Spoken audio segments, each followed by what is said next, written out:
भयानक स्थिति में भी डरो मत, धैर्य रख के देख लो। ऐसा गौतम बुद्ध ने कई सालों पहले अपने शिष्यों से क्यों कहा था? इसके पीछे का रहस्य क्या है? आज इसी रहस्य को हम गौतम बुद्ध की कहानियों के माध्यम से जानेंगे। तो बिना देर किए चलिए उन कहानियों की शुरुआत करते हैं। पहली कहानी एक बार की बात है। चीन के एक हिस्से में बहुत बड़ा मठ था, जहां लगभग 500 भिक्षु रहते थे। वो सभी अपने गुरु के मार्गदर्शन में खुद को जानने का अभ्यास कर रहे थे। एक दिन एक लड़का उस मठ में शिष्य बनने के लिए आया। उसने मास्टर से कहा, मास्टर, मैं खुद को जानना चाहता हूँ, मैं सच की तलाश कर रहा हूँ, मैं पता लगाना चाहता हूँ कि सच क्या है। मास्टर ने उसकी ओर देखा और कहा कि अगर तुम सच जानना चाहते हो तो तुम्हें अपना पूरा जीवन दांव पर लगाना होगा। सच को जानने में तुम्हारा पूरा जीवन लग सकता है, फिर भी इस बात की गारंटी नहीं है कि तुम्हें इस जीवन काल में सच का पता लगेगा या नहीं। क्या तुम इसके लिए तैयार हो? शिष्य ने कहा, मास्टर, मैं यहाँ पीछे मुड़ने के लिए नहीं आया हूँ, मैं इसके लिए तैयार हूँ। गुरु ने कहा, अगर ऐसा है तुम एक काम करो, इस मठ में 500 भिक्षु हैं, तुम उनके लिए चावल कूटने का काम करो। बस सुबह से शाम तक चावल कूटने का ही काम करो, और जब तुम थक जाओ तो सोने चले जाओ। फिर अगली सुबह उठकर चावल को कूटना शुरू कर दो। इसके अलावा कुछ और मत करना, किसी और चीज के बारे में मत सोचना। बस इस रास्ते पर चलते रहना और दोबारा मेरे पास मत आना। जरूरत पड़ने पर मैं खुद तुम्हारे पास आऊंगा। उस लड़के ने गुरु के आदेश का पालन करते हुए चावल कूटना शुरू कर दिया। उस मठ में 500 शिष्य थे। उन सभी को समय समय पर भोजन की आवश्यकता पड़ती थी, इसीलिए वह बहुत जल्दी उठ जाता था और रात को देर तक चावल कूटता रहता था। जब वह थक जाता तो उसी कमरे में सो जाता था जहां वो चावल कूटता था। वो किसी से बात नहीं करता था और ना ही कोई उससे बात करने के लिए उसके पास आता था। कुछ महीनों तक चावल कूटते हुए उसके मन में पुराने विचार आते रहे, लेकिन उन विचारों को कोई नया विषय नहीं मिला तो वह अपने आप ही मिट जाने लगे। धीरे धीरे अपने आप ही उसके मन में विचार आना कम होने लगे। वह हमेशा चुप रहता और विचारहीन अवस्था में बस चावल कूटता रहता। उसने ना तो कभी ध्यान किया था और ना कभी शास्त्र पढ़ा था। मठ के बाकी शिष्य उसे मूर्ख समझते थे। ऐसा करते हुए 12 साल बीत गए। 12 साल बाद एक दिन मास्टर ने घोषणा की, अब मेरा आखिरी समय आ रहा है और मुझे अपना उत्तराधिकारी चुनना है, जो मेरे बाद मठ का मुखिया होगा। इसीलिए मेरा कोई भी शिष्य है जिससे लगता है कि उसे आत्म साक्षात्कार हो गया है और उससे खुद को जान लिया है, तो रात को मेरे दरवाजे के पास आकर इस दीवार पर कुछ पंक्तियां लिखें जिसमें उसकी जिंदगी का सारा अनुभव समाया हो। कई शिष्यों ने ऐसा करने के बारे में सोचा, पर मठ के प्रमुख शिष्यों में से एक ने वहां जाकर कुछ पंक्तियां लिखी। उसे बौद्ध धर्म ग्रंथों का बहुत ज्ञान था। सभी शिष्यों को लगता था कि वो इस मठ का उत्तराधिकारी बन सकता है। उसने लिखा था कि मन एक दर्पण की तरह है, जिस पर विचारों और इच्छाओं की धूल जमा हो जाती है। इस धूल को हटाने के लिए ही ध्यान है, जिसकी धूल हट जाती है और मन का दर्पण साफ हो जाता है, वो मोक्ष को प्राप्त कर लेता है। अगली सुबह जब मास्टर उठे और उन्होंने इन पंक्तियों को देखा और उन्होंने कहा कि किस बेवकूफ ने यह सब कचरा मेरी दीवार पर लिखा है। वो शिष्य जिसने यह लिखा था वो चुप रहा। हालांकि उसने जो पंक्तियां लिखी थी वो ज्ञान से भरी थी, लेकिन यह सब किताबी ज्ञान था। वो शिष्य बहुत चालाक था। उसने पंक्तियां लिखी और उसने नीचे अपने हस्ताक्षर नहीं किए, क्योंकि वो स्वयं इसके बारे में निश्चित नहीं था कि यह सही है या नहीं, क्योंकि उसे आत्म साक्षात्कार नहीं हुआ था। गुरु ने पंक्तियों को पूरी तरह से खारिज कर दिया। ये देखकर सभी हैरान रह गए। ये घटना पूरे मठ में चर्चा का विषय बन गई। इस विषय पर बात करते हुए 2 शिष्य उस शिष्य के पास से गुजरे जो 12 साल पहले यहाँ आया था और दिन रात चावल कूटता रहता था। दोनों की चर्चा सुनकर वह धीरे से हंस पड़ा। दोनों शिष्य ने उससे पूछा कि तुम क्यों हंस रहे हो? दोनों शिष्य की नजर में यह चावल कूटने वाला तुच्छ भिक्षु था। किसी ने उसे ना तो कभी ध्यान करते हुए देखा था, ना ही कभी शास्त्र पढ़ते हुए। हर कोई उसे मूर्ख समझता था, जो बस चावल को ही जानता था। उस मठ में बहुत बड़े बड़े विद्वान थे, लेकिन उस चावल कूटने वाले को किसी से कोई मतलब नहीं था। इसीलिए वह दोनों शिष्य उसे मुस्कुराता हुआ देखकर चकित रह गए। उन्होंने फिर उससे पूछा कि तुम क्यों हंस रहे हो? उसने जवाब दिया, मैं इसीलिए हंसा कि मास्टर सही बोल रहे हैं। यह सब पंक्तियां कचरा है, इन पंक्तियों का कोई मूल्य नहीं है। वो दोनों शिष्य चौंक गए। उन्होंने उसे पूछा कि क्या तुम ऐसी पंक्तियां लिख सकते हो जो इससे भी बेहतर हो? चावल पीसने वाले ने जवाब दिया, नहीं, क्योंकि मैं अनपढ़ हूं। लेकिन हाँ, मैं कुछ पंक्तियां कह सकता हूं। अगर तुमने उन पंक्तियों को तुम लिख सकते हो तो मैं तुम्हारे साथ जाने के लिए तैयार हूं। उन दोनों शिष्यों ने कहा, ठीक है। वे मास्टर के कमरे के पास गए और चावल कूटने वाले ने कुछ पंक्तियां बोली और दूसरे शिष्य ने उस पंक्तियों को दीवार पर लिख दिया और उन पंक्तियों के नीचे लिख दिया कि चावल कूटने वाला। उन्हें लगा कि मास्टर इस पर भी गुस्सा करेंगे। जो पंक्तियों उसने लिखने के लिए कहा था वो बहुत अद्भुत पंक्तियां थीं। मन तो बस एक का भ्रम है, ना तो मन है, ना ही मन का कोई दर्पण है। और जब मन ही नहीं है तो धूल कहां ठहरेगी। जो ये जानता है वो सच को जान गया। जब गुरु ने ये पंक्तियां देखी तो वे आधी रात को उठे और चावल कूटने वाले के पास गए। वह सो रहा था। मास्टर ने उसे जगाया और कहा कि ये लो मेरी छड़ी और मेरे वस्त्र भी ले लो। आज से तुम इस मठ के उत्तराधिकारी हो, लेकिन इस मठ को छोड़कर कहीं दूर चले जाओ, क्योंकि इस मठ में बहुत सारे विद्वान हैं जो खुद को तुमसे ज्यादा श्रेष्ठ मानते हैं और वो तुम्हें मार देंगे। वो इस बात को बर्दाश्त नहीं कर सकते कि एक साधारण सा चावल कूटने वाला उनसे ज्यादा विद्वान निकला। तुम्हें वह सारा ज्ञान हो गया है जो मुझे है। तुम्हें यह सारा ज्ञान चावल कूटते कूटते हुआ है और मुझे पता है कि तुम जहां भी जाओगे लोग तुम्हारे पास आने लगेंगे, क्योंकि जब कोई फूल खिलता है तो उसकी महक हर तरफ फैलने लगती है। उसने अपने गुरु के पैर छुए और रात को ही वहां से चला गया। अगर हम अपनी जिंदगी में देखें तो पाएंगे बहुत से लोग सोचते हैं कि ध्यान केवल एक ही जगह बैठकर आंखें बंद कर कर ही किया जा सकता है, लेकिन हकीकत में ऐसा नहीं है। ध्यान तो चलते चलते भी किया जा सकता है। अपना कुछ काम करते हुए भी ध्यान किया जा सकता है। असल में ध्यान का मतलब ये है कि आप जो भी काम कर रहे हैं उसे पूरे शिद्दत से करें कि आपको आपके शरीर का ख्याल भी ना रहे। बिल्कुल उस चावल पीसने वाले की तरह जो चावल कूटने में इतना मगन हो गया कि उसको खुद का कोई ख्याल ही नहीं रहा। उसने चावल कूटते हुए ही उसने आत्म साक्षात्कार प्राप्त कर लिया। हर समय वर्तमान में रहना और कुछ नहीं सोचना। मन तब तक ही है जब तक विचार है। जब विचार ही नहीं रहेंगे तो मन भी गायब हो जाएगा। जब मन ही नहीं रहेगा तभी तुम अपने आप को अच्छे से जान पाओगे। असल में हमें अपने वास्तविक रूप को जानने के लिए कोई अन्य साधना करने की आवश्यकता नहीं है। हम जो कुछ भी कर रहे हैं बस उसमें हमें पूरी तरह से खो जाने की जरूरत है। अपने काम में इस कदर से लीन हो जाओ कि आपका काम ही आपका ध्यान बन जाए। तो चलिए दर्शकों, अब बढ़ते हैं हमारी दूसरी कहानी की तरफ। दूसरी कहानी है ये 10 आदतें दिमाग को कमजोर बनाती हैं। बौद्ध कहानी। गांव में रहने वाला एक नौजवान लड़का अपने मन के अनियंत्रित विचारों से बहुत परेशान था। न चाहते हुए भी हर समय उसके मन में कोई न कोई विचार चलते ही रहते हैं। जब वो कोई काम करता तो उसके हाथ, पैर और शरीर दो उस काम को कर रहे होते हैं, लेकिन उसका मन अतीत में घटी किसी घटना के ख्याल में खोया रहता। उसे अपने भविष्य को लेकर ख्याली पुलाव पकाने की भी आदत पड़ चुकी थी।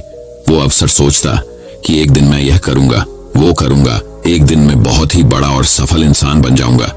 वो अक्सर अपने भविष्य को लेकर बड़े बड़े सपने देखता रहता है और उन सपनों में खुद को हमेशा दूसरों से आगे रखता और खुद को एक नायक के रूप में प्रस्तुत करता। वह जब भी किसी महान, बुद्धिमान, वीर और साहसी व्यक्ति की कहानी सुनता या पढ़ता तो उस कहानी के नायक की जगह खुद को रख लेता और अपने ख्यालों में ही वो सभी साहसिक और महान कार्य करने की कोशिश करता जो उस कहानी के नायक ने किए होते थे। वह अक्सर अपने ख्यालों में सोचता कि एक दिन मैं बहुत ही सफल इंसान बनूंगा जिसके पास बहुत सारा पैसा होगा, समाज में खूब इज्जत और मान सम्मान होगा। वह एक बहुत ही सुंदर और सुशील लड़की से शादी करेगा और खुशी खुशी अपना जीवन व्यतीत करेगा। वह कई वर्षों से ऐसा ही सोचता आ रहा था। उसे लगता था कि उसका जीवन एकदम से बदल जाएगा, वो एकदम से सफल बन जाएगा, लेकिन उसके साथ आज तक ऐसा कुछ भी चमत्कार नहीं हुआ था, बल्कि समय बीतने के साथ उसकी हालत और भी बुरी होती जा रही थी। और इसका सबसे बड़ा कारण था उसका एक्शन ना लेना, यानी काम ना करना। उसके सपने तो बड़े बड़े थे और वो अपने ख्यालों में भविष्य के लिए बड़ी बड़ी योजनाएं भी बना लेता था, लेकिन उसने आज तक उन सपनों को हकीकत में बदलने के लिए कभी कोई ठोस कदम नहीं उठाया था।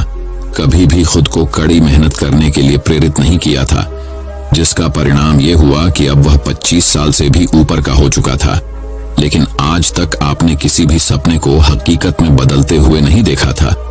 इसीलिए अब उस व्यक्ति को भी यह बात समझ आने लगी थी कि वह अपने मन के बनाए हुए ख्यालों के जाल में फंस चुका है, जिससे वह केवल अपने ख्यालों में ही अपने सपनों की चीजों के बारे में सोचकर खुश होता रहता है और कभी भी वास्तविक दुनिया में उन सपनों को पूरा करने के लिए कोई प्रयास नहीं करता।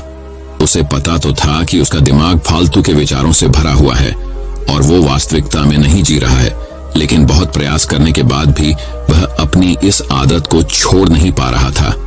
उसे अपने ख्यालों की दुनिया में जीने में मजा भी आ रहा था, लेकिन जब वह अपने ख्यालों से बाहर आकर अपनी वास्तविक स्थिति को देखता और उसके बारे में सोचता तो वह बहुत दुखी हो जाता। अब धीरे धीरे उसकी यह आदत उसके तनाव और उदासी का कारण बन चुकी थी। अब वो अपने दोस्तों और घर वालों से ज्यादा बात भी नहीं करता था। दिन भर गुमसुम और उदास रहने लगा था। एक दिन ऐसे ही उदास मन के साथ वह एक पेड़ के नीचे बैठा हुआ था।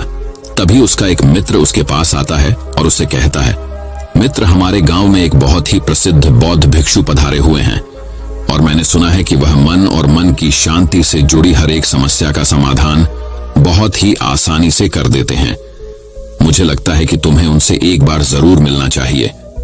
वो तुम्हारी समस्या का समाधान कर सकते हैं। अपने मित्र की बात सुन वो है नौजवान व्यक्ति खुश हो जाता है और उन्हें बौद्ध भिक्षु से मिलने चल पड़ता है। थोड़ी देर बाद वह बौद्ध भिक्षु के समक्ष पहुंच जाता है, जो कि एक वृक्ष के नीचे ध्यान मुद्रा में बैठे हुए थे। वह बौद्ध भिक्षुओं को प्रणाम कर उनके सामने बैठ जाता है और अपनी सारी समस्याएं बताना शुरू कर देता है। वह कहता है, मेरा मन हर समय असंख्य विचारों से भरा रहता है। इसमें बेवजह के विचार हर समय चलते ही रहते हैं। मैं कोई काम कर रहा होता हूँ तब भी मेरा मन अतीत या भविष्य के किसी विचार में ही खोया रहता है। मैं कितना ही प्रयास कर लूं, पर ये मेरी एक नहीं सुनता। मैं अपने इस अशांत मन को शांत करना चाहता हूँ, इसे खाली करना चाहता हूँ, इसे एकाग्रचित करना चाहता हूँ, जिसमें मैं अब तक का सफल रहा हूँ। मैं आपके पास बड़ी उम्मीद लेकर आया हूँ। कृपया मुझे कोई रास्ता दिखाए। उस नौजवान व्यक्ति की ये सारी बातें ध्यान से सुनने के बाद बौद्ध भिक्षु ने कहा, जिंदगी खुशहाल और मन शांत तो तभी होगा ना जब जो गलतियों कर रहे हो उन गलतियों को करना बंद कर दोगे। क्या क्या गलतियों कर रहे हो और मन को कैसे साफ करना है, इस बारे में आज मैं तुम्हें विस्तार से बताऊंगा। ध्यान से सुनना। पहले तो आप इस वीडियो को लाइक करें और हमारे चैनल को सब्सक्राइब कर दें। पहली गलती, पर्याप्त नींद ना लेना, पूरी नींद ना लेना शरीर और मन को कई तरह से नुकसान पहुंचाता है। अगर पूरी नींद ना ली जाए तो याददाश्त का कमजोर होना, तनाव, चिड़चिड़ापन, हर समय थका हुआ महसूस करना और चेहरे की चमक खोने जैसी समस्याओं का सामना करना पड़ता है। इसके साथ ही कम सोने से समस्याओं का समाधान निकालने वाले दिमाग की क्षमता पर असर पड़ता है और दिमाग को तुलनात्मक अध्ययन करने में दिक्कत आती है। इसीलिए रोजाना कम से कम 5 से 6 घंटे की गहरी नींद लेना जरूरी है। नींद मानव जीवन के लिए महत्वपूर्ण होती है क्योंकि यह हमारे शारीरिक और मानसिक स्वास्थ्य को सुरक्षित रखने का माध्यम होती है। रोज पर्याप्त गहरी नींद लेने से हमारी शारीरिक क्षमता बढ़ती है, मानसिक तनाव कम होता है और जीवन की गुणवत्ता में सुधार होता है। हमारी दिनचर्या में नींद का बहुत ही महत्वपूर्ण स्थान है क्योंकि यह हमें दिन भर की थकान और तनाव से राहत दिलाती है। यदि किसी कारणवश तुम पूरी नींद नहीं ले रहे हो तो इससे तुम्हारे शारीरिक और मानसिक स्वास्थ्य पर बहुत बुरा असर पड़ेगा। शारीरिक स्वास्थ्य के पहलू में नींद का अभाव तुम्हारी शारीरिक क्षमता को कम कर सकता है क्योंकि नींद के दौरान हमारे शरीर की मरम्मत, सफाई और इसके ऊर्जा स्तर में सुधार होता है। लगातार कम नींद लेने से जीवन की गुणवत्ता में गिरावट आने के साथ साथ हमारे शरीर की प्रतिरक्षा प्रणाली भी कमजोर पड़ने लगती है, जिससे बीमारियों का खतरा बढ़ जाता है। और मानसिक स्वास्थ्य के पहलू में पर्याप्त नींद ना लेने से मानसिक तनाव बढ़ सकता है और मानसिक स्वास्थ्य पर असर डाल सकता है। नींद के अभाव में मानसिक तनाव और चिंता की स्थिति में वृद्धि होती है, जिससे तुम्हारी दिनचर्या, निर्णय लेने की क्षमता और उत्साह पर असर पड़ता है। नींद के अभाव से बच्चों और युवाओं की शिक्षा कार्य पर भी असर पड़ सकता है। उनकी याददाश्त, समझ और नैतिकता पर असर पड़ सकता है, जिससे उनकी शिक्षा कार्य में प्रगति रुक सकती है। इसके साथ ही पूरी नींद न लेना तुम्हारी व्यक्तिगत जीवन शैली पर भी असर डालता है। नींद की कमी से तुम्हारे ध्यान, समर्पण और रिश्तों में भी समस्याएं आ सकती हैं। संक्षेप में कहें तो हमारी शारीरिक और मानसिक स्वास्थ्य को बनाए रखने में नींद सबसे महत्वपूर्ण भूमिका निभाती है। अच्छी और गहरी नींद लेकर हम अपने जीवन की गुणवत्ता को सुधार सकते हैं और एक स्वस्थ व खुशहाल जीवन जी सकते हैं। दूसरी गलती, खाने की मात्रा और उसकी गुणवत्ता पर ध्यान न देना और कभी भी कुछ भी और कितना भी खा लेना। कुछ लोगों को ज्यादा मसालेदार, चटपटा और मीठा खाने की आदत होती है। उन्हें ज्यादा मैदे, चीनी और तेल से बने सामानों को खाने की आदत पड़ चुकी होती है। ऐसे लोगों को लगता है कि अगर जिंदगी में खाने को सीमित कर दिया तो फिर जीवन में बचा ही क्या, जिंदगी के मजे ही क्या, जैसे कि इंसान सिर्फ खाने के लिए ही इस दुनिया में जन्म लेता है। कुछ लोगों को हर समय खाते रहने की आदत पड़ चुकी होती है। भूख नहीं होती तब भी खाए जा रहे होते हैं।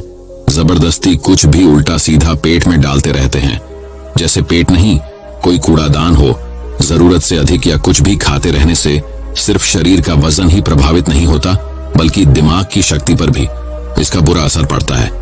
मैदा, तेल, चीनी और ज्यादा नमक से बने पदार्थों का सेवन करने से शरीर का वजन बढ़ने के साथ साथ कई सारी बीमारियां जन्म लेने लगती हैं, और जिसका नकारात्मक प्रभाव हमारी भावनाओं और विचारों पर भी पड़ता है, क्योंकि एक बीमार शरीर व्यक्ति के मन को भी बीमार बना देता है, जिससे व्यक्ति मानसिक रूप से भी बीमार पड़ने लगता है और तनाव व चिंता का शिकार हो जाता है।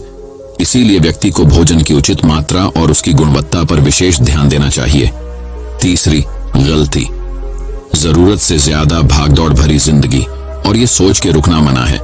कुछ लोगों को लगता है कि जिंदगी सिर्फ ऐसे ही चलती है। गलत। भागदौड़ भरी जिंदगी कितनी भी हो, लेकिन रुको, अगर भागते ही रहोगे तो ऐसे हांफ के गिरोगे कि उठने लायक ही नहीं रहोगे। तो जिंदगी की भागदौड़ के बीच थोड़ा सा समय खुद के लिए भी निकालो, खुद को भी समय दो।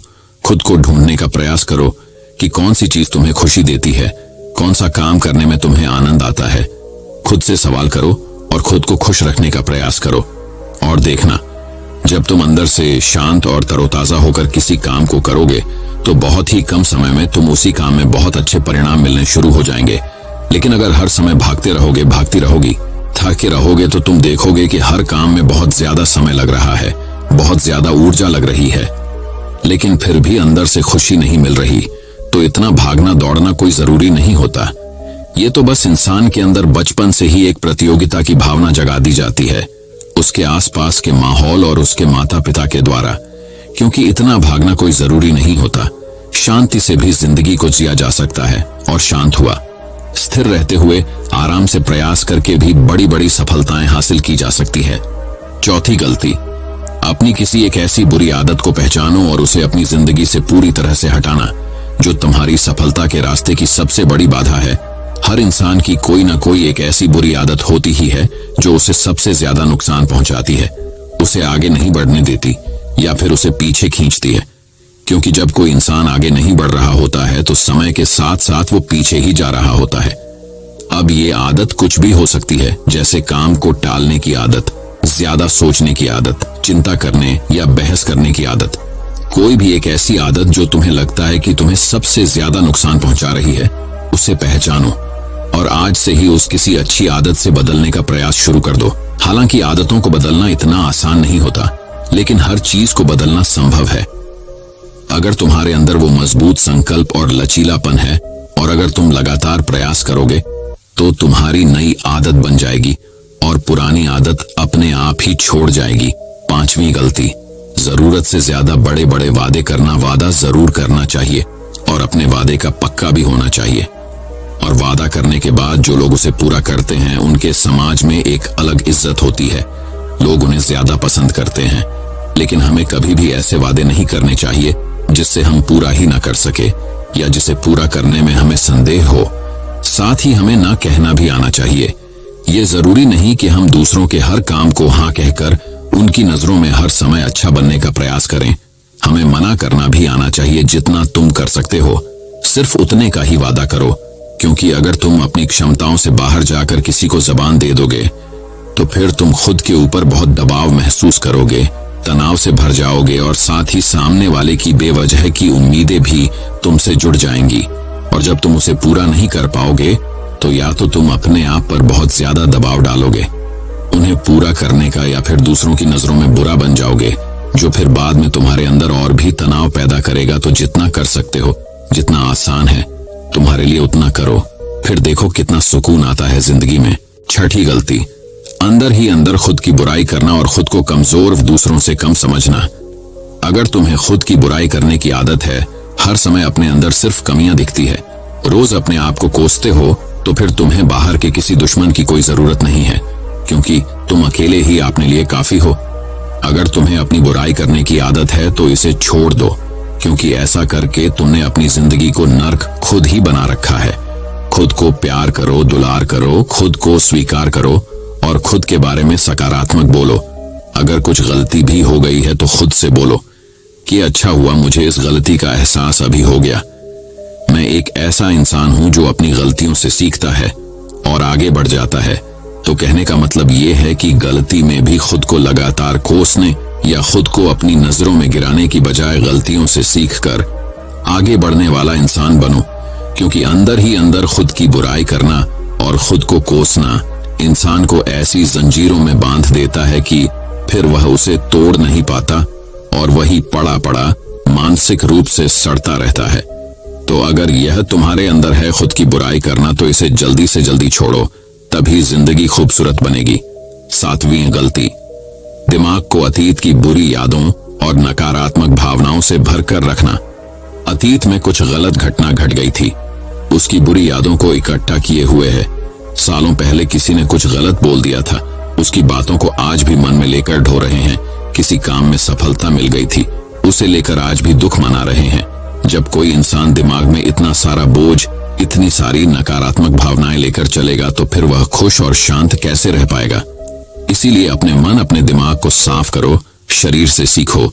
शरीर रोज अपने आप को साफ करता है। सुबह उठते ही ये अपने अंदर की सारी गंदगी को मल मूत्र के द्वारा बाहर निकाल देता है। तो ऐसे ही दिमाग की गंदगी को भी हर दिन बाहर निकालो। रोज रात में सोने से पहले सारी की सारी जो अंदर उथल पुथल है, नाराजगी है, शिकायतें हैं, अपने आप से, दूसरों से सब साफ करो। इसके साथ ही हर सुबह कुछ समय निकालकर ध्यान और प्राणायाम का अभ्यास करो। जिंदगी बहुत ज्यादा खुशहाल बन जाएगी। 8वीं गलती, अवास्तविक अपेक्षाएं या उम्मीदें रखना। उम्मीद या अपेक्षाएं रखना हम इंसानों का स्वभाव है, लेकिन जब अपेक्षाएं बेबुनियादी और जरूरत से अधिक हो जाती है तो फिर ये हमें हर समय तनाव में रखती है, दूसरों से भी लड़ाई झगड़े करवाती है और फिर हम अपनी जिंदगी से असंतुष्ट रहना शुरू कर देते हैं। हमें अपने जीवन की नकारात्मक चीजें ज्यादा नजर आने लगती हैं और हमें लगने लगता है कि हमारी इच्छाएं तो कभी पूरी होंगी ही नहीं। अधूरी इच्छाओं का एक पूरा बोझ हम अपने सर के ऊपर रख लेते हैं और ऐसा लगने लगता है कि हम बोझ तले दबते जा रहे हैं। जिंदगी से निराशा होने लगती है, लक्ष्य को पाने का मन नहीं करता, अच्छे संबंध बनाने का मन नहीं करता, अच्छा खाना खाने का मन नहीं करता, कहीं आने जाने का मन नहीं करता। पूरी तरह से एक तनाव और उदासी भरा माहौल अपने आसपास बना लेते हैं। इसीलिए अवास्तविक और बेवजह की उम्मीदें रखना बहुत गलत है। हमेशा वास्तविक और सही उम्मीदें ही रखनी चाहिए और हमेशा मान के चलो कि इन वास्तविक उम्मीदों के साथ भी कुछ उलटफेर हो सकती है। जैसे होते होते भी कई बार काम नहीं हो पाएंगे और ये सारी घटनाएं आम बात है। जो आज नहीं हो पाया वो कल हो जाएगा, जो कल नहीं हो पाएगा वो परसों हो जाएगा। उम्मीद में दुनिया कायम है, लेकिन अपने आप को किसी भी हालत में चिंता और तनाव में नहीं लाना है। शांत और स्थिर रहना है। गलती बुरे लोगों या बुरे रिश्तों से दूरी न बना पाना। अगर रिश्ते हो तो अच्छे हो, इसमें प्रेम हो, परवाह हो, सम्मान हो, लेकिन अगर किसी स्वार्थी और चालक व्यक्ति के साथ तुम्हारा रिश्ता बन गया है जो रोज रोज का सिरदर्द बना हुआ है, रूठना मनाना यही चलता रहता है। संबंधों में अपने आप को खूब दबाना पड़ता है, डर के जीते हो, बस गुस्सा ही तुम्हारे अंदर रहता है। तो ऐसे रिश्ते से खुद को दूर कर लो। अकेले में बहुत सुकून है, लेकिन अगर कोई ऐसा व्यक्ति है जो रोज रोज का सिरदर्द बना हुआ है तो इससे तो जिंदगी तहस नहस हो जाती है। अगर उनसे ऐसे घनिष्ठ संबंध है, इसे पूरी तरह से नहीं छोड़ा जा सकता, तो फिर ऐसी स्थिति में संबंधों को सीमित कर दो और जिन लोगों से तुम पीछा छुड़ा सकते हो उन लोगों को तो बिल्कुल अपनी जिंदगी से बाहर निकाल दो और अपनी जिंदगी में सुकून लाओ। इतना कहने के बाद बौद्ध भिक्षु ने अपनी बात समाप्त की और कहा, तो ये थी वो कुछ गलतियां जिन्हें अगर तुम सुधार लेते हो तो तुम्हारी जिंदगी फिर से शांति, सुकून और खुशी से भर जाएगी। दोस्तों, एक और गलती जो आज के समय में हमारे मन को अशांत और बेचैन रखती है वो है digital devices and social media का ज्यादा यूज करना। अब आज के समय में तो डिजिटल डिवाइसेस को अपनी जिंदगी से पूरी तरह अलग करना लगभग असंभव है, लेकिन जो लोग बेमतलब का इन सब डिवाइस में लगे रहते हैं, जिनका कोई काम ही नहीं है, लेकिन फिर भी चिपके रहेंगे, नेटफ्लिक्स देखते रहेंगे, सोशल मीडिया स्क्रॉल करते रहेंगे, एक पागलपन की हद तक पूरा दिन इन डिवाइसेस में ही गुजार देंगे। ये आदत बहुत ज्यादा खराब है। जितना आपके काम के लिए जरूरी है इसका यूज करिए, लेकिन इसमें भी बीच बीच में ब्रेक लेना, रेस्ट लेना जरूरी होता है। नहीं तो ये है आपके अंदर की बहुत सारी चीजों को खराब कर देगा। आपके चेहरे की चमक कम हो जाती है, आपकी नींद पर भी असर पड़ता है। ये आपके अंदर ज्यादा सोचने की आदत बढ़ाकर तनाव पैदा कर देता है। इसीलिए आपको जितना हो सके इनसे दूरी बनाकर रखना है, क्योंकि कुछ चीजों को तो हम बिल्कुल छोड़ सकते हैं, जैसे जंक फूड, लेकिन डिजिटल डिवाइसेस को पूरी तरह से छोड़ना प्रैक्टिकली पॉसिबल नहीं है, क्योंकि आजकल सब कुछ टेक्नोलॉजी से जुड़ा हुआ है। और अगर हम कंप्लीट डिजिटल डिटॉक्स कर लेंगे तो फिर हम अपने लाइफ में आगे नहीं बढ़ पाएंगे। इसीलिए इसको पूरी तरह से छोड़ना नहीं, लिमिट करना है। तो दोस्तों, उम्मीद करता हूं आपको इस कहानी से एक अच्छी सीख मिली होगी। तो चलिए बढ़ते हैं हमारी तीसरी कहानी की तरफ। तीसरी कहानी ऐसी कहानी जो आपकी सोच बदल देगी। दुनिया में दो तरह के लोग होते हैं। एक वे जो छोटी सी प्रॉब्लम आने पर घबरा जाते हैं और दुखी हो जाते हैं। दूसरे वह लोग होते हैं चाहे कितनी भी बड़ी मुश्किलें उनकी जिंदगी में आ जाए, लेकिन वह हमेशा खुश रहते हैं, हर प्रॉब्लम में अपने आप को संभाल लेते हैं। एक वे जो जिनके पास सब कुछ होते हुए भी लेकिन फिर भी वह हमेशा दुखी दिखते हैं। आपको हमेशा वे दुखी ही मिलेंगे। और दूसरे वे जिनके पास कुछ हो या ना हो, लेकिन वह आपको हमेशा खुश दिखते हुए मिलते हैं, मुस्कुराते हुए मिलते हैं। आज हम ऐसे ही एक के बारे में बात करेंगे। यह कहानी ऐसी है कि आपके जीवन में हजारों मुश्किलें या बड़ी परेशानियां क्यों ना आ जाएं, लेकिन यह कहानी आपको हर मुश्किल में रहना और मुस्कुराना सिखा देगी। आज मैं आप सभी को एक सुनाऊंगा। इसमें बहुत अच्छा एक संदेश दिया गया है जो आपको आपकी जीवन में बहुत काम आएगा। दुनिया में दो तरह के लोग होते हैं।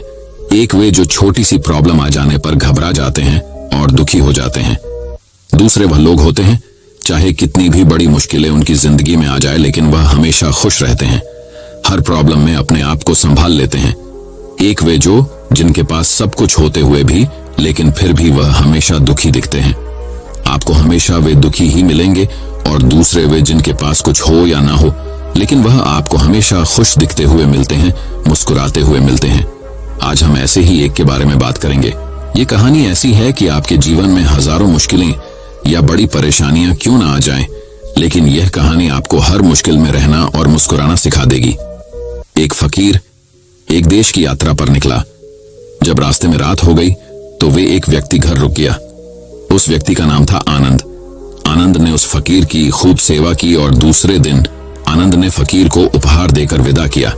वह फकीर आनंद की सेवा से बहुत खुश हो गया और दुआएं देने लगा कि हे भगवान, आनंद को हमेशा खुश रखना और वह हमेशा दिन प्रतिदिन आगे बढ़ता ही रहे। इस बात पर आनंद हंसने लगा और फकीर से आनंद बोला, हे फकीर जो है वह भी अब नहीं रहने वाला। इस बात पर फकीर आनंद की तरफ देखता ही रहा और वहां से आगे चला गया। कुछ साल बाद फिर फकीर आनंद के घर आया और देखा सारा धन और सारी संपत्ति सब कुछ चला गया है। आनंद एक गांव के ही बड़े जमींदार के यहाँ नौकरी कर रहा है। वह फकीर आनंद से मिलने के लिए वहां चला गया। आनंद ने उस अभाव में ही उस फकीर का स्वागत किया और झोपड़ी में ही फटी चटाई पर ही बैठाया। उसके पास खाने के लिए जो रुखी सुख रोटी थी वह खाने के लिए फकीर को दे दिया। जब फकीर वहां से जाने लगा तो उसकी आंख में आंसू थे और फकीर कहने लगा, हे भगवान, तुमने ये क्या किया? तो आनंद फिर हंसा और कहने लगा, अरे फकीर, तू क्यों दुखी हो रहा है? ईश्वर हमें जिस हाल में भी रखें हमें हमेशा खुश रहना चाहिए, उसे धन्यवाद देना चाहिए। समय सदा बदलता रहता है और इतना ही नहीं, यह भी नहीं रहने वाला है। इस पर फकीर सोचने लगा कि मैं तो केवल वेश से ही फकीर हूं, लेकिन सच्चा फकीर तो तुम हो आनंद। कुछ साल बाद फकीर फिर से यात्रा पर निकला और आनंद से मिला और देखा तो देखता ही रह गया, क्योंकि सब कुछ बदल चुका था। आनंद अब जमींदारों का जमींदार बन चुका था। उसे मालूम हुआ आनंद जिस जमींदार के यहाँ नौकरी कर रहा था उसकी कोई संतान नहीं थी और अपनी सारी संपत्ति और जायदाद आनंद को दे दी। फकीर बहुत खुश हो गया और आनंद से कहा, अच्छा हुआ वह जमाना गुजर गया, भगवान करे अब तुम ऐसा ही बने रहो। यह सुनकर आनंद फिर हंसने लगा और कहने लगा, फकीर, अभी भी तेरी नादानी बनी हुई है। फकीर ने फिर आनंद से पूछा, क्या यह भी नहीं रहने वाला? तो आनंद ने उत्तर दिया, हाँ, या तो ये चला जाएगा या फिर इसको अपना मानने वाला ही चला जाएगा। यहाँ पर कुछ भी रहने वाला है ही नहीं। अगर कोई चीज शाश्वत है तो वह है हमारी आत्मा, वह है हमारी मन की शांति, वह है हमारे मन का सुकून, और बाकी जो कुछ भी है वह हमेशा रह नहीं सकता। एफक्यूअर ने आनंद की बातों को बहुत ही ध्यान से सुना और वापस चला गया। जो होता है उसे स्वीकार करो। कुछ सालों के बाद फिर फकीर जब उस गांव से गुजरा तो आनंद का महल तो है, लेकिन उसमें आनंद ही नहीं है। उसमें कबूतर गुटरगू कर रहे हैं। आनंद अब इस दुनिया में नहीं रहा, उसकी मृत्यु हो चुकी थी। वह फकीर मन ही मन सोचने लगा कि यह एक इंसान जिंदगी भर कितना दौड़ता रहता है और रोता रहता है, दुखी होता रहता है। जिन चीजों के लिए इंसान तड़पता रहता है, दुखी होता रहता है, वास्तव में वह चीज जो हमेशा रहने वाली है ही नहीं, वे सारी चीजें बदलने वाली हैं। ये कहानी यह शिक्षा देती है कि हमारे जिंदगी में जब भी कोई मुश्किल, तकलीफ या दुख आए तो हमें यह सोचना चाहिए कि जिंदगी में इससे पहले मुश्किलें या उलझने आईं तो क्या वे हमेशा रुकी रही? जैसे सारी मुश्किलें आकर चली गई, वैसे ही यह भी मुश्किल चली जाएगी। ये भी हमेशा रहने वाली नहीं है। तो आप हमेशा याद रखिए कि जिंदगी में कितना भी बड्ढा दुहक क्यों ना हो, वह हमेशा रहने वाली नहीं है। ये दुहक भी चले जाएंगे। एक बार अकबर ने बीरबल से कहा कि बीरबल, आज कुछ ऐसा लिखो कि जब मैं खुशी में पढ़ूं तो दुख और जब दुख में पढ़ूं तो खुशी हो। तो बीरबल ने लिखा, यह वक्त भी बीत जाएगा। ये एक ऐसा वाक्य है, जब इसे खुशी में पढ़ेंगे तो दुख होगा और दुख में पढ़ेंगे तो खुशी होगा। मुझे उम्मीद है कि आप सभी को आज की यह कहानी बहुत पसंद आई होगी। यदि पसंद आया हो तो कृपया आप इस कहानी को सबके साथ में शेयर जरूर करें। तो दोस्तों, चलिए बढ़ाते हैं हमारी चौथी कहानी की तरफ। कहानी बुद्ध ने सिखाई आत्मनियंत्रण की कला। एक लड़का अत्यंत जिज्ञासु था। जहां भी उसे कोई नई चीज सीखने को मिलती, वह उसे सीखने के लिए तत्पर हो जाता। उसने एक तीर बनाने वाले से तीर बनाना सीखा, नाव बनाने वाले से नाव बनाना सीखा, मकान बनाने वाले से मकान बनाना सीखा, बांसुरी वाले से बांसुरी बनाना सीखा। इस प्रकार वह अनेक कलाओं में प्रवीण हो गया, लेकिन उसमें थोड़ा अहंकार आ गया। वह अपने परिजनों व मित्रों से कहता, इस पूरी दुनिया में मुझ जैसा प्रतिभा का धनी कोई नहीं होगा। एक बार शहर में गौतम बुद्ध का आगमन हुआ। उन्होंने जब उस लड़के की कला और अहंकार दोनों के विषय में सुना तो मन में सोचा कि इस लड़के को एक ऐसी कला सिखानी चाहिए जो अब तक की सीखी कलाओं से बड़ी हो। वे भिक्षा का पात्र लेकर उसके पास गए। लड़के ने पूछा, आप कौन हैं? बुद्ध बोले, मैं अपने शरीर को नियंत्रण में रखने वाला एक आदमी हूं। लड़के ने उन्हें अपनी बात स्पष्ट करने के लिए कहा।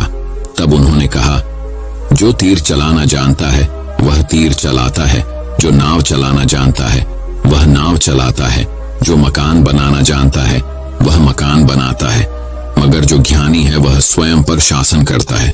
लड़के ने पूछा, वह कैसे? बुद्ध ने उत्तर दिया, यदि कोई उसकी प्रशंसा करता है तो वह अभिमान से फूलकर खुश नहीं हो जाता, और यदि कोई उसकी निंदा करता है तो भी वह शांत बना रहता है, और ऐसा व्यक्ति ही सदैव आनंद में रहता है। लड़का जान गया कि सबसे बड़ी कला स्वयं को वश में रखना है। कथा का सार यह है कि आत्मनियंत्रण जब सध जाता है तो संभव आता है, और यही संभव अनुकूल प्रतिकूल दोनों स्थितियों में हमें प्रसन्न रखता है। तो दोस्तों, चलिए बढ़ाते हैं हमारे अगले कहानी की तरफ। पांचवी कहानी भगवान बुद्ध के प्रवचनों से भी कुछ जरूरी है। एक बार बुद्ध एक गांव में अपने किसान भक्त के यहाँ गए। शाम को किसान ने उनके प्रवचन का आयोजन किया। बुद्ध का प्रवचन सुनने के लिए गांव के सभी लोग उपस्थित थे, लेकिन वह भक्त ही कहीं दिखाई नहीं दे रहा था। गांव के लोगों में कानाफूसी होने लगी कि कैसा भक्त है कि प्रवचन का आयोजन करके स्वयं गायब हो गया। प्रवचन खत्म होने के बाद सब लोग घर चले गए। रात में किसान घर लौटा। बुद्ध ने पूछा, कहां चले गए थे? गांव के सभी लोग तुम्हें पूछ रहे थे।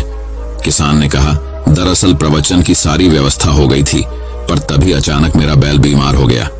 पहले तो मैंने घरेलू उपचार करके उसे ठीक करने की कोशिश की, लेकिन जब उसकी तबीयत ज्यादा खराब होने लगी तो मुझे उसे लेकर पशु चिकित्सक के पास जाना पड़ा। अगर नहीं ले जाता तो वह नहीं बचता। आपका प्रवचन तो मैं बाद में भी सुन लूंगा। अगले दिन सुबह जब गांव वाले पुनः बुद्ध के पास आए तो उन्होंने किसान की शिकायत करते हुए कहा, यह तो आपका भक्त होने का दिखावा करता है, प्रवचन का आयोजन कर स्वयं ही गायब हो जाता है। बुद्ध ने उन्हें पूरी घटना सुनाई और फिर समझाया।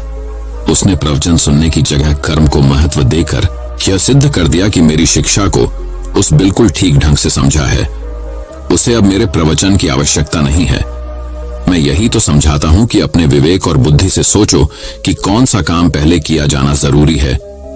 यदि किसान बीमार बैल को छोड़कर मेरा प्रवचन सुनने को प्राथमिकता देता तो दव बगैर बैल के प्राण निकल जाते।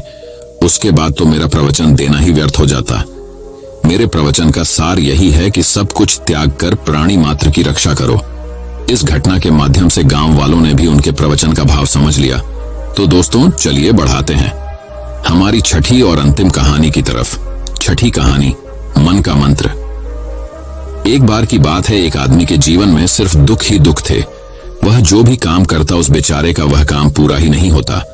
घर में आता तो घर में क्लेश बना रहता। किसी से कोई मदद मांगता तो कोई उसकी मदद नहीं करता। ऐसा लगता था कि चारों तरफ से उसके ऊपर दुख का पहाड़ टूट पड़ा है। उसे समझ नहीं आ रहा था कि मैं इन दुखों से कैसे पार पाऊं। वह दिन रात यही सोचता रहता था कि अपने दुखों से छुटकारा कैसे पाना है। इसी कारण से वह रात में सो भी नहीं पाता था। उसकी आंखों के नीचे बड़े बड़े काले घेरे बन गए थे, जो इस बात का प्रतीक थे कि वह आदमी कितना दुखी है और कितना चिंतित है। कभी कभी तो उसके मन में आत्महत्या करने के भी ख्याल आते थे, लेकिन अपने परिवार की चिंता करके वह यह कदम नहीं उठा पाता। वह इतना दुखी हो गया कि उसने निर्णय किया कि वह इन दुखों से छुटकारा पाकर ही रहेगा। इसके लिए चाहे उसे कितनी ही मेहनत करनी पड़े, कुछ भी करना पड़े, चाहे अंगारों पर चलना पड़े, लेकिन इन दुखों से छुटकारा हासिल करके रहेगा। ऐसे ही एक दिन उसने अपने मित्र से पूछा कि मैं अपने जीवन को कैसे सुधारूं। उसके मित्र ने उसे बताया कि तुम किसी बाबा के पास जाओ। बाबाओं के पास ऐसा मंत्र होता है जिससे सारे दुख मिट जाते हैं, जीवन खुशियों से भर जाता है और धन संपदा भी हासिल होती है। तुम किसी ऐसे बाबा को ढूंढ लो, बस तुम्हारा काम बन जाएगा। उस आदमी के मन में यह बात पूरी तरह से पक्की बैठ गई कि कोई बाबा ही मेरा दुख दूर कर सकता है, और इसीलिए उसे किसी भी बाबा के बारे में पता चलता तो वह उस बाबा के पास पहुंच जाता, उस बाबा को अपनी समस्या बताता और उससे उसका समाधान पूछता और कहता कि बाबा, मैं कुछ भी करने के लिए तैयार हूं, लेकिन मेरी इन समस्याओं से मुझे छुटकारा दिला दीजिए। आप जो कहेंगे मैं वह करूंगा, लेकिन मेरे जीवन को सुधार दीजिए। बाबा उसे कुछ टोने टोटके बताते थे करने के लिए और बदले में दान दक्षिणा ले लेते थे कि यह टोना टोटका करने के बाद तुम्हारे घर में सुख शांति बनी रहेगी। बस इस टोटके को पूरी विधि के साथ करना। वह आदमी घर लौटकर पूरी विधि के साथ टोने टोटके करने लगा, लेकिन बहुत टोने टोटके करने के बाद भी उसके जीवन में कुछ बदलाव नहीं आया। इसके विपरीत उसका जीवन और ज्यादा दुखी हो गया। जो भी बाबा उसे टोना टोटका देता था वह बदले में उससे दान दक्षिणा लेता था, जिससे उसका धन भी धीरे धीरे खत्म हो रहा था। इससे उसके जीवन में दुख और ज्यादा बढ़ गया। तब उसे लगा कि बाबाओं के पास जाने से तो मेरे जीवन में दुख कम होने की वजह बढ़ते ही जा रहे हैं, तो मुझे क्या करना चाहिए? बाबाओं के पास जाऊं या ना जाऊं? फिर एक दिन एक आदमी ने उसे बताया कि तुम अपने घर में किसी पंडित को बुलाकर हवन करवा लो। हवन होगा, घर शुद्ध हो जाएगा, कोई भी बुरी ऊर्जा होगी घर में तो वह घर से बाहर चली जाएगी। किसी पंडित को बुलाकर पूरे विधि विधान उसे मंत्र उच्चारण कराओ, हवन कराओ, जिससे घर में सुख शांति आए। उस आदमी के मन में यह बात बैठ गई और उसने एक पंडित को अपने घर पर बुलाकर हवन करवा दिया। हवन अच्छी तरह से संपन्न हुआ। बदले में पंडित ने भी अच्छी दान दक्षिणा ली और उसके बाद वह वहां से विदा हो गया। लेकिन कुछ दिनों के बाद उस आदमी को महसूस हुआ कि उसके जीवन में अभी भी कोई बदलाव नहीं आया है। अब वह आदमी पूरी तरह से दुखी हो गया और ज्यादा परेशान हो गया। अब तो उसे लगने लगा था कि मेरे जीवन में से दुख कभी खत्म ही नहीं होंगे, और यही सोच सोच कर उस आदमी का बुरा हाल हो गया था। फिर एक दिन उसे अपने मित्र से एक ऐसे बाबा के बारे में पता चला जो समाधान बताने के लिए कोई दान दक्षिणा नहीं लेता था। उस आदमी को लगा कि यह बाबा दूसरे बाबाओं की तरह नहीं हो सकता, क्योंकि यह तो दान दक्षिणा लेता ही नहीं, और अगर दान दक्षिणा नहीं लेता तो यह सच में कोई सिद्ध बाबा होगा। और यही सोचकर वह उस बाबा के पास पहुंच जाता है। जब वह आदमी वहां पर पहुंचता है तो वह बाबा ध्यान में बैठे हुए थे। यह देखकर वह आदमी वहीं पर चुपचाप बैठकर ध्यान से बाहर आने का उनका इंतजार करने लगा। थोड़ी देर बाद बाबा ने आंखें खोली तो सामने एक दुखी और परेशान युवक को बैठे देखा। उसकी आंखों के नीचे काले घेरे देखकर ही समझ गया कि यह आदमी अपने जीवन से कितना परेशान है। उसे संबोधित करते हुए बाबा ने पूछा कि बच्चा क्या चाहते हो, बाबा के पास क्या लेने आए हो। उस आदमी ने कहा कि बाबा, मैं अपने जीवन से बहुत परेशान हूँ। मैंने इन दुखों को दूर करने के लिए बहुत सारे रास्ते अपनाए, हर वो तरकीब करके देखें जो किसी बाबा ने मुझे बताई, हर वो काम किया जो कोई भी इंसान ने मुझसे करने को कहा, लेकिन मेरे जीवन में दुखों में कोई कमी नहीं आई बाबा। इसके विपरीत मेरे जीवन में दुखों में बढ़ोतरी हो गई है। मुझे समझ में नहीं आ रहा है कि मैं क्या करूं। कभी कभी तो मैं आत्महत्या करने की सोचता हूं, लेकिन मैं अपने परिवार की सोच कर मैं यह कदम नहीं उठाता हूं। मैंने आपके बारे में बहुत सुना है बाबा, और मैं बहुत उम्मीद के साथ आपके पास आया हूं। कृपया करके मुझे कोई ऐसा मार्ग बताएं जिससे मुझे अपने दुखों से छुटकारा मिल जाए। मैं अपने दुखों से छुटकारा पाने के लिए कुछ भी करने को तैयार हूं। आप मुझे कोई भी रास्ता बताएं, चाहे वह रास्ता कितना ही कठिन क्यों ना हो, मैं उसको पार करके रहूंगा। बाबा ने महसूस किया कि आदमी तो सच में बहुत परेशान है। बाबा ने उसकी बात सुनकर कहा कि बच्चा, दुखों को दूर करने के लिए मंत्र ऐसे ही नहीं मिलते हैं। मंत्र पाने के लिए कुछ करना पड़ता है, तुम कुछ कर सकते हो। यह सुनकर पहले तो उस आदमी ने सोचा कि यह बाबा भी मुझसे दान दक्षिणा मांगेंगे, लेकिन और कोई रास्ता ना पाकर उस आदमी ने कहा, बाबा, आपको जितना भी दान दक्षिणा चाहिए मैं देने के लिए तैयार हूं, लेकिन आपका मंत्र सच्चा होना चाहिए, वह पूरा होना चाहिए, उसका फल मुझे मिलना चाहिए। उसके बाद मैं आपको जो भी दान दक्षिणा लेना चाहते हो मैं आपको दे दूंगा। बाबा ने कहा, दान दक्षिणा तो बहुत छोटी चीज है, मुझे वह नहीं चाहिए। इस पर वो आदमी सोच विचार करके बोला, तो बाबा, मैं अंगारों पर भी चलने के लिए तैयार हूं, आप मुझे बस आज्ञा दीजिए। बाबा ने कहा कि अंगारों पर चलने वाली छोटी चीज मैं तुमसे नहीं कराने वाला हूं। मैं जो तुमसे कराने वाला हूं वह बहुत कठिन मंत्र है, उसे पूरा कर पाओगे। उसने कहा, बाबा, आप मुझे बताइए तो सही, मुझे करना क्या होगा, मैं कुछ भी करने के लिए तैयार हूं। इस पर बाबा ने उसे कहा कि यहां से जब तुम अपने घर जाओ तो रास्ते में अपने मन में यह दोहराते जाना कि मैं सुखी हूं, मैं सुखी हूं। बार बार अपने मन में यही दोहराना, और याद रहे जुबान पर, यह नहीं आना चाहिए, यह सिर्फ मन में दोहराना है। यह सुनकर वो आदमी बोला, बाबा, बस इतनी सी बात, ये तो मैं चुटकी बजाते कर लूंगा, लेकिन इससे होगा क्या? बाबा बोले कि इस मंत्र को करके तो देखो, वैसे भी तुमने इतने बाबाओं के मंत्र किए हैं, तो इस मंत्र को भी करके देख लो। उस आदमी ने सोचा कि बाबा कुछ दान दक्षिणा तो ले नहीं रहे हैं, और छोटा सा मंत्र है, इससे तो मैं कर ही लूंगा। वो बोला, ठीक है बाबा, मैं यह मंत्र जरूर करूंगा। और वो आदमी यह कहकर वहां से चलने लगा। लेकिन जैसे ही वह चलने लगा, पीछे से बाबा ने बोला कि बच्चा, एक बात याद रखना, जब तुम यह मंत्र अपने मन में दोहराना तो तुम्हारे मन में बंदर के विचार नहीं आने चाहिए, बंदर का ख्याल भी नहीं आना चाहिए, तो ही यह मंत्र सिद्ध होगा। आदमी बोला, मुझे तो आज तक बंदर का कोई विचार नहीं आया, तो अब क्यों आएगा? आप चिंता मत करिए बाबा, मैं बस मन में यही दोहराऊंगा कि मैं सुखी हूं, मैं सुखी हूं। इसके अलावा बंदर का कोई भी विचार मेरे मन में नहीं आएगा। यह कहकर वह आदमी वहां से चल देता है। वह अपने मन में मैं सुखी हूं, मैं सुखी हूं, यह दोहराता हुआ थोड़ी दूर ही चला था कि उसके मन में अचानक बंदर का ख्याल आ गया। बंदर का ख्याल एक बार आया और चला भी गया, लेकिन उस आदमी ने सोचा, आज तक तो मुझे बंदर का कोई भी विचार नहीं आया, यह आज बंदर का विचार क्यों आ गया? और ऐसे करके उसने उस बंदर के विचार को पकड़ लिया और यह भूल गया कि मुझे क्या मंत्र दोहराना है, और वह बंदर के बारे में सोचने लगा। जब थोड़ी देर बाद फिर से उसे होश आया तो वह फिर से अपना वही मंत्र दोहराने लगा जो बाबा ने उसे बताया था, मैं सुखी हूं, मैं सुखी हूं। लेकिन अचानक से उसे एक बंदर दिखाई दिया, और यह देखकर फिर से उसके मन में बंदर का विचार उठ गया, और यह देखकर वह इस विचार को बाहर फेंकना चाहता था, और वह चाहता था कि मेरे अंदर किसी तरह से बंदर का विचार ना आए, लेकिन उसे तो सामने बंदर ही दिखाई दिया। ऐसे ही जद्दोजहद करते करते घर पर पहुंचा, और घर पर पहुंचने के बाद अपनी पत्नी को कहा कि हे बंदरिया, मुझे खाने में बंदर परोस दो। और जब उसे एहसास हुआ कि उसने क्या बोल दिया तो वह अपने बाल नोचने लगा और दीवारों में सर मारने लगा कि आज तक मुझे बंदर का कोई भी विचार नहीं आया, और आज मुझे यह क्या हो गया है कि मुझे हर जगह बंदर ही बंदर नजर आ रहे हैं।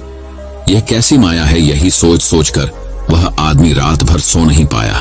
रात भर करवटें बदलते रहा और सुबह उठकर सीधे उसी बाबा के पास पहुंच गया और उसके चरणों में गिरकर कहा कि बाबा, पता नहीं क्या चमत्कार हो रहा है। आज तक मुझे बंदर का कोई विचार नहीं आया, लेकिन कल से जब से आपने मुझसे कहा कि बंदर का विचार नहीं आना चाहिए, तब से मुझे हर जगह बंदर ही बंदर नजर आ रहे हैं। उस आदमी ने कहा कि बाबा, मुझे तो आपके पीछे पेड़ पर बैठा बंदर केले खाते हुए दिखाई दे रहा है। ये हो क्या रहा है बाबा? ये सुनकर बाबा हंसने लगे। बच्चा, मन का जाल एक ऐसा जाल है जिसे समझ पाना इतना आसान नहीं है। बंदर तो तुम्हारे रास्ते में पहले भी आते थे। जब तुम मेरे पास आए थे तो इन्हीं पेड़ों पर यह बंदर घूम रहे थे, लेकिन तब तुम्हारे ध्यान में यह बंदर नहीं था। तब तुम्हारे ध्यान में सिर्फ दुख थे। इसके बाद बाबा ने उसे बताया कि बच्चा, हम जिस चीज से भी दूर भागना चाहते हैं, वही चीज हमारे मन में बहुत गहरे में प्रविष्ट हो जाती है और हमारे अंतर मन में समा जाती है। असल में हम जिस चीज से छुटकारा पाना चाहते हैं, उससे छुटकारा इसीलिए पाना चाहते हैं कि वह हमारे साथ बहुत गहरे से जुड़ी हुई है, और हम जितना ही उससे छुटकारा पाना चाहते हैं, वह उतनी ही गहरी हमारे मन में बैठती चली जाती है और आखिरकार हमारे अंतर मन में छा जाती है। ऊपर से तो हम चाहते हैं सुखी होना, कि मैं सुखी हूँ, सुखी हूँ, हमारे होंठ भी यही बोलते रहते हैं, लेकिन हमारे मन में दुख समाये होते हैं। हमारे विचारों में, हमारे मन में दुख ही दुख दिखाई देते हैं। इसीलिए अपनी जुबान से बार बार यह बोलने से कि मैं सुखी हूँ, मैं सुखी हूँ, हम सुखी नहीं होंगे जब तक यह मंत्र हमारे अंतर्मन में प्रविष्ट नहीं होगा। इस पर उस आदमी ने पूछा कि बाबा, लेकिन यह मंत्र हमारे अंतर्मन में प्रविष्ट कैसे होगा? यह सुनकर बाबा ने कहा कि बच्चा, अपने दुखों से लड़ना बंद कर दो। जब तक तुम अपने दुखों को दूर करने की सोचते रहोगे, तब तक वो दुख तुमसे चिपके रहेंगे, तब तक वो दुख तुम्हारे अंतर्मन पर अपना राज बनाए बैठे रहेंगे। और जिस दिन तुम उन दुखों के बारे में सोचना ही छोड़ दोगे, उन दुखों से छुटकारा ही नहीं पाना चाहोगे, उसी दिन से तुम्हारे जिंदगी से दुख गायब हो जाएंगे। क्योंकि किसी भी चीज से छुटकारा पाने के लिए हमें उस चीज के बारे में सोचना पड़ता है, और हम जितना ही उस चीज के बारे में सोचते हैं, वह उतनी ही गहरी हमारे मन में प्रविष्ट होती चली जाती है। हम अधिकतर समय दुखों के बारे में ही सोचते हैं। हम यही सोचते हैं कि हमारे जीवन में दुख है और हमें इससे छुटकारा पाना है। इसी वजह से बार बार सोचने से वो दुख हमारे अंतर्मन में प्रविष्ट हो जाते हैं और हमें एहसास भी नहीं होता। इसीलिए अगर तुम दुखों से छुटकारा पाना चाहते हो, तो दुखों से छुटकारा पाने के बारे में सोचना छोड़ दो, तुम्हें दुखों से छुटकारा मिल जाएगा। अक्सर आदमी धूम्रपान छोड़ना चाहता है, शराब छोड़ना चाहता है, सुबह अपने आप से यह वादा करता है कि मैं कोई भी गलत काम नहीं करूंगा, लेकिन शाम को जब लौटता है तो नशे में चूर होकर लौटता है। ऐसा क्यों होता है? जो हम सोच रहे हैं वह पूरा कर ही नहीं पा रहे हैं। असल में हम उस चीज को बहुत ज्यादा तवज्जो दे रहे हैं, उस चीज को बहुत ज्यादा अहमियत दे रहे हैं। जब भी हम उस चीज को छोड़ने के बारे में सोचते हैं, तो हम उसकी इंपॉर्टेंस यानी कि विशेषता और ज्यादा बढ़ा देते हैं। हमारा मन उस चीज के बारे में जितना ज्यादा सोचेगा, शराब या धूम्रपान छोड़ने के बारे में जितना ज्यादा सोचेगा, हमारा मन उतना ही उस चीज के पीछे ज्यादा भागेगा। हमें उस चीज से लड़ना नहीं है, बल्कि बिना सोचे गुजर जाना है। और अगर हम इस मंत्र को समझ लेते हैं, तो हम अपने जीवन में जो भी पाना चाहते हैं, उसे अपने अंतर्मन में डाल सकते हैं। और एक बार वो लक्ष्य हमारे अंतर्मन में बैठ जाता है, तो फिर सफलता पाने में कोई समस्या नहीं आती, कोई दिक्कत नहीं आती। तो दोस्तों, कैसी लगी आपको ये कहानी? दोस्तों, मैं उम्मीद करता हूँ कि ये कहानी सुनने से आपके जीवन में अच्छे बदलाव आए होंगे। आपको इस वीडियो से क्या सीखने मिला, ये कमेंट करके जरूर बताइए, और अपने परिवार, दोस्तों या आपके करीबी इंसान के साथ ये कहानी शेयर करके उन्हें भी इस ज्ञान से परिचित करवाए। बाकी अगर आपको यह वीडियो दिल से अच्छी लगी हो, तभी इस वीडियो को लाइक कर देना, और आपने अब तक इस चैनल को सब्सक्राइब न किया हो तो चैनल को सब्सक्राइब भी जरूर कर देना। आपका हर दिन शुभ हो और खुशियों से आपका जीवन भरा रहे। धन्यवाद।